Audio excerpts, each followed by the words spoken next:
할렐루야. 예배로 하루를 시작하는 모든 분들 주님을 환영하고 축복합니다. 우리 다 함께 찬양으로 예배 가운데 나아가시겠습니다.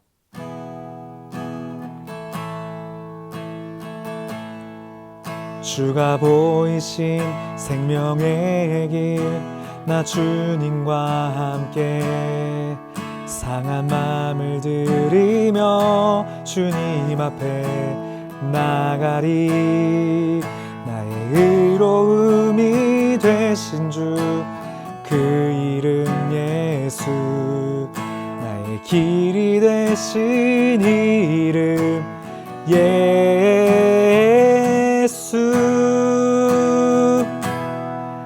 나의 길 오직 그가 지나니.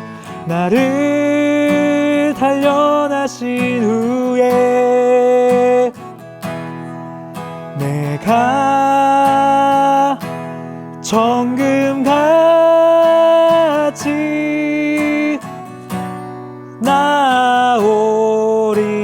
나오리라. 주가 보이신 생명의 길, 나 주님과 함께 상한 마음을 들이며 주님 앞에 나가리. 나의 의로움이 되신 주, 그 이름 예수. 나의 길이 되신 이름 예수.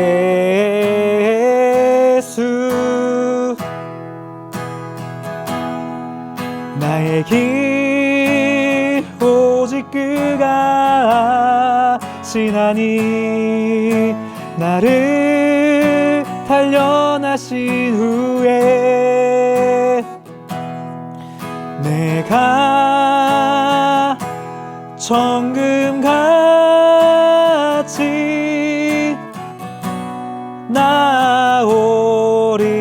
나오리라. 나의 길 오직 그가 지나니. 나를 단련하신 후에 내가 정금같이 나오리라.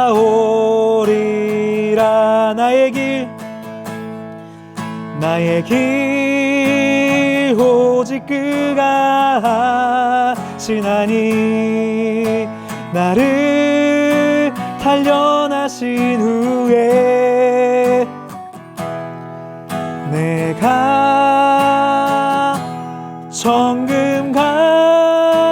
정금같이 나오리라. 아멘. 예수께서는 사람들에게 이런 비유를 들려주셨습니다. 어떤 사람이 포도원을 만들어 농부에게 세를 주고 오랫동안 떠나 있었다. 포도를 수확할 때가 되자 그는 종을 농부들에게 보내 열매 소출의 얼마를 받아오라고 했다. 그러나 농부들은 그를 때리고 빈손으로 보내버렸다. 주인은 다른 종을 보냈다. 그러나 그들은 그 종도 때리고 모욕하고 빈손으로 돌려보냈다. 주인은 세 번째 종을 보냈지만 농부들은 그 종마저 상처를 입혀 쫓아보냈다. 그러자 포도원 주인이 말했다. 이제 어떻게 할까? 사랑하는 내 아들을 보내야겠다. 아마도 내 아들은 존중하겠지. 그러나 농부들은 그를 보자 서로 의논하며 말했다. 이 사람은 상속자니 그를 죽이자. 그러면 그 유산이 우리 것이 될 것이다. 이렇게 해서 그들은 아들을 포도원 밖으로 끌어내 죽였다. 그렇다면 이 포도원 주인은 그들에게 어떻게 하겠느냐? 주인이 와서 그 농부들을 죽이고 포도원을 다른 농부들에게 줄 것이다. 사람들은 이 이야기를 듣고 말했습니다. 이런 일은 절대 없었으면 좋겠습니다. 예수께서는 그들을 똑바로 쳐다보고 말씀하셨습니다. 그렇다면 건축자들이 버린 돌이 모퉁이의 머릿돌이 됐다라고 기록된 말씀이 무슨 뜻이겠느냐? 누구든지 이 돌 위에 떨어지는 사람마다 부서질 것이며 이 돌이 어느 사람 위에 떨어지든지 맞는 사람은 가루가 되고 말 것이다. 율법학자들과 대제사장들은 이 비유가 자기들을 가리켜 하시는 말씀인 것을 알고 당장 예수를 체포할 방도를 모색했습니다. 그러나 그들은 백성들을 두려워했습니다. 할렐루야, 3월 10일 목요일 아침입니다. 오늘도 하나님 말씀으로 하루를 시작하신 여러분에게 주님의 은혜와 사랑이 가득하시기를 축복합니다. 어제 본문에서 무슨 권위로 이렇게 하느냐라는 대제사장들과 서기관 장로들의 질문에 직접적인 답을 피하신 예수님께서 오늘 한 이야기를 들려주십니다. 조금은 충격적인 이야기인데요. 오늘 본문 9절부터 15절까지 말씀 함께 보도록 하겠습니다. 예수께서는 사람들에게 이런 비유를 들려주셨습니다. 어떤 사람이 포도원을 만들어 농부에게 세를 주고 오랫동안 떠나 있었다. 포도를 수확할 때가 되자 그는 종을 농부들에게 보내 열매 소출의 얼마를 받아오라고 했다. 그러나 농부들은 그를 때리고 빈손으로 보내버렸다. 주인은 다른 종을 보냈다. 그러나 그들은 그 종도 때리고 모욕하고 빈손으로 돌려보냈다. 주인은 세 번째 종을 보냈지만 농부들은 그 종마저 상처를 입혀 쫓아보냈다. 그러자 포도원 주인이 말했다. 이제 어떻게 할까? 사랑하는 내 아들을 보내야겠다. 아마도 내 아들은 존중하겠지. 그러나 농부들은 그를 보자 서로 의논하며 말했다. 이 사람은 상속자니 그를 죽이자. 그러면 그 유산이 우리 것이 될 것이다. 이렇게 해서 그들은 아들을 포도원 밖으로 끌어내 죽였다. 그렇다면 이 포도원 주인은 그들에게 어떻게 하겠느냐? 예수님께서 한 비유를 들려주십니다. 한 사람이 포도원을 만들고 농부들에게 세를 주고 오랫동안 떠나 있었습니다. 시간이 지나 포도를 수확할 때가 됐고 주인은 종을 보내서 소출의 일부를 받아오도록 했습니다. 여러분, 이는 당연한 일입니다. 농부들이 포도원 주인에게 세를 내고 농사를 짓기로 계약했으니 말입니다.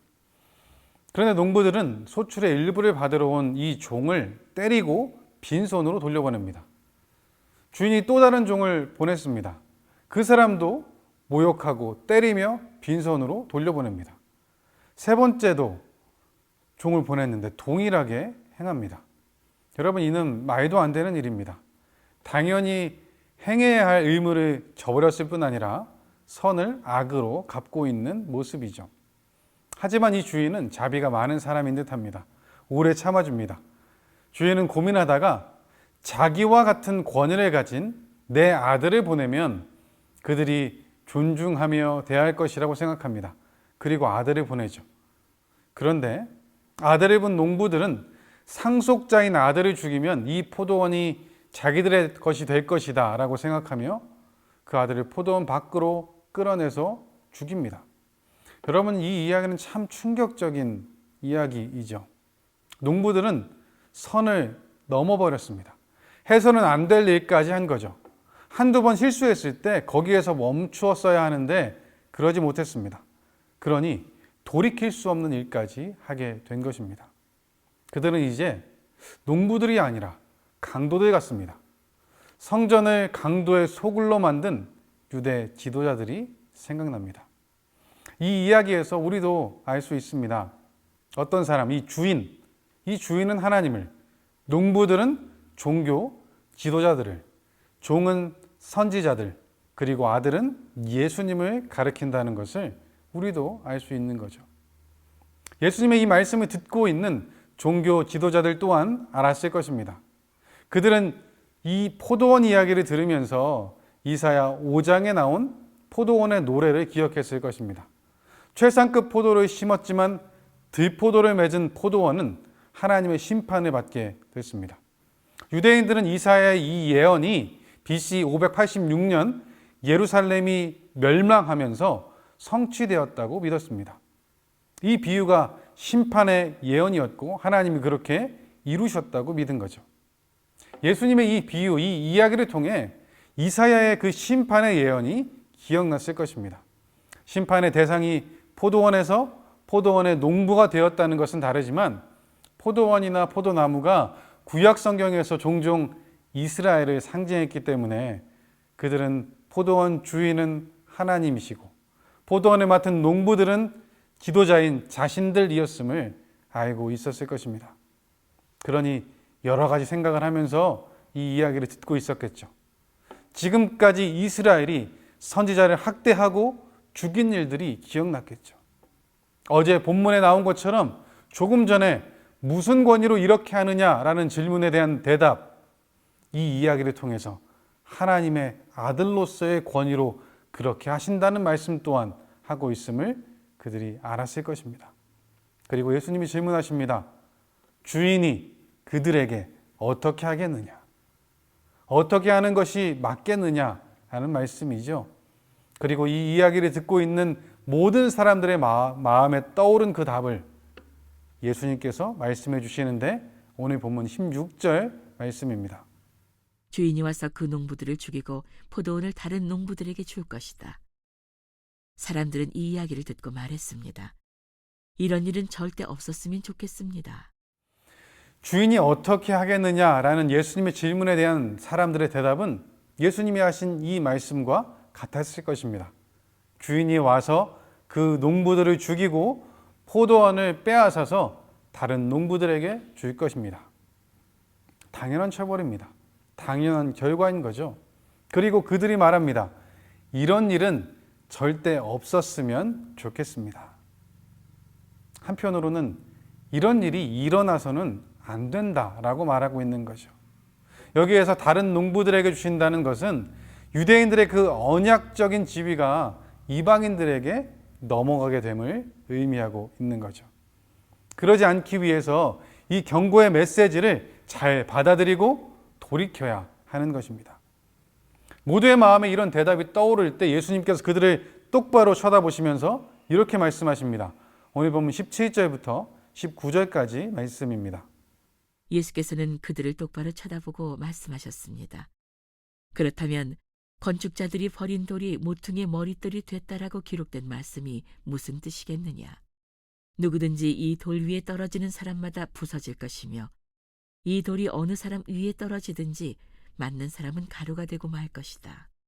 율법학자들과 대제사장들은 이 비유가 자기들을 가리켜 하시는 말씀인 것을 알고 당장 예수를 체포할 방도를 모색했습니다. 그러나 그들은 백성들을 두려워했습니다. 예수님은 듣고 있는 사람들의 소망과는 달리 유대 지도자들이 메시아를 죽이게 될 것을 건축자들이 버린 돌, 그 말씀을 인용하시면서 그들에게 들려주시죠. 이 말씀을 통해서도 사람들은 알 수 있었을 것입니다. 누가 건축자이고 누가 돌인지 말입니다. 건축자는 랍비 문헌에서는 배운 자와 동일시되는 단어였다고 합니다.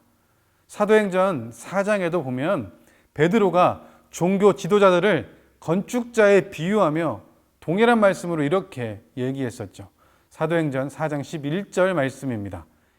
이 예수는 너희 건축자들의 버린 돌로서 집 모퉁이의 머릿돌이 되었느니라. 아멘.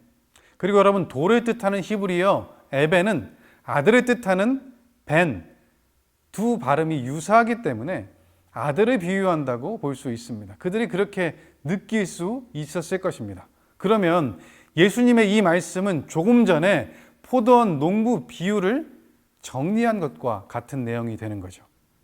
건축자와 같은 종교 지도자들이 돌로 표현된 하나님의 아들을 버린다는 말입니다. 이런 일이 없었으면 좋겠다라고 그들은 말했지만 이런 일이 일어나게 되는 거죠. 그런데 그 돌이 모퉁이의 머릿돌이 된다고 하십니다. 머릿돌은 건물을 세우는데 가장 중요하게 쓰이는 돌이면서 이 돌을 중심으로 벽을 쌓거나 건물 꼭대기에 왕관처럼 올리는 돌이기도 합니다. 버려진 것과 같은 이 돌을 존귀하게 다시 세우실 하나님의 뜻을 말씀하고 계신 거죠. 동시에 돌 위에 떨어지는 사람마다 부서지고 그 돌이 떨어지는 사람마다 가루가 될 것이다 라고 말씀하십니다. 이는 다니엘 2장에 나온 세상을 심판하는 손대지 아니한 돌, 그것을 생각나게 합니다. 여러분, 오늘 말씀은 경고와도 같은 말씀입니다. 그러니 우리에게 이런 모습이 있었다면 우리가 돌이켜야 하는 거죠. 하지만 이 이야기를 접하며 우리는 하나님의 사랑 또한 기억해야 합니다. 이스라엘을 사랑하셔서 계속해서 선지자들을 보내셔서 그들이 스스로 회복하고 돌아오기를 말씀하시는 그 하나님의 사랑을 말입니다. 그리고 그 아들 예수님을 보내신 그 사랑을 말입니다. 창세기 50장 20절 말씀입니다. 형님들은 저를 해치려고 악을 꾀했지만 하나님은 지금 보시는 것처럼 그들을 선하게 바꾸셔서 오늘날 많은 사람들의 생명을 구하셨습니다. 아멘. 이 요셉의 고백처럼 오늘 이야기를 통해서도 하나님은 악을 선으로 바꾸십니다. 주인의 아들까지 죽인 농부들의 악행의 이면에는 자신의 아들까지 주신 주인 하나님의 사랑이 있습니다. 이 비유를 마치며 예수님께서 하셨던 질문 15절 말씀 우리 다시 보도록 하겠습니다. 이렇게 해서 그들은 아들을 포도원 밖으로 끌어내 죽였다. 그렇다면 이 포도원 주인은 그들에게 어떻게 하겠느냐? 이 질문에 하나님은 예수님으로 답하셨습니다. 이런 사실을 아시면서도 아들을 보내신 하나님의 그 사랑이 있습니다. 우리를 향한 사랑으로 포도원으로 가기로 선택하신 그 아들의 그 예수님의 사랑이 있습니다. 이 사순절 기간이 바로 그 사랑을 깨달을 수 있는 기간입니다. 예수님이 십자가에서 버려진 돌처럼 죽으셨습니다. 그리고 부활하셔서 모퉁이의 머릿돌이 되셨습니다. 그리고 예수님을 머리로 한 우리 모두가 그 사랑 안에 한 지체가 되었습니다. 사랑하는 여러분, 이 사랑이 우리에게 있습니다. 사순절을 지나는 오늘 이 하나님의 사랑을 다시 한번 마음에 새기며 포도나무 되신 주님께 붙어있는 가지로 주님이 원하시는 열매를 맺는 우리 모두 되기를 주님의 이름으로 축복합니다. 기도하겠습니다. 사랑의 하나님 아버지 감사합니다. 하나님, 우리가 하나님의 뜻대로 살지 않고 그 농부들처럼 행했던 모습이 있음을 고백합니다. 주님이 사랑으로 계속해서 말씀하실 때 이제 돌이키고 주님께로 돌아가게 하여 주시옵소서. 그래서 그 하나님의 사랑을 다시 한번 마음에 새기며 그 사랑에 감사하며 하나님이 원하시는 열매를 맺어가는 우리의 삶 되게 하여 주옵소서. 모든 것 주님께 맡겨드리며 예수님의 이름으로 기도합니다. 아멘.